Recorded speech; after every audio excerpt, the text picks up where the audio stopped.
বিগত 5 আগস্ট এই বাংলার জমিন থেকে সুদীর্ঘ 17 বছরের জালেম শাসক, স্বৈরাচার শাসক, এদেশের মানুষ আর তৌহিদি জনতা, ছাত্র জনতার তীব্র আন্দোলনে বাংলার জমিন থেকে বিতাড়িত হয়েছে।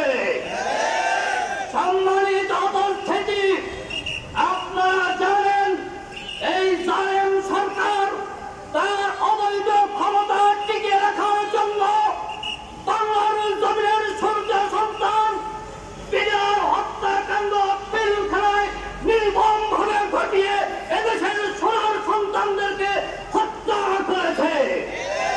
আপনারা জানেন এই জালেম সরকার তার অবৈধ রাজত্ব কায়েম করার জন্য সেই নব্য ফেরাউন 2013-তে রাতের আধারে এদেশের তাওহীদি জনতাকে, এই বাংলার মাটির হাফেজে কোরআনদেরকে রাত্রি নিশীথে রাতের আধারে পাখির মতো গুলি করে নির্মমভাবে হত্যা করেছে।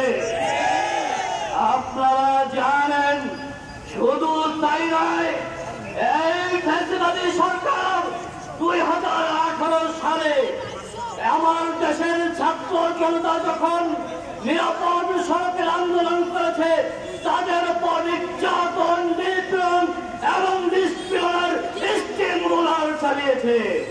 কিন্তু আমরা জানি আমাদের রবের ঘোষণা, ইন্না বাদশা রাব্বিকা লাশাদীদ, তিনি সেই প্রভু, তিনি সেই আল্লাহ, যে আল্লাহ রাব্বুল আলামিন আব্রাহার বাহিনীকে এক আবাবিল পাখির মাধ্যমে ধ্বংস করেছে।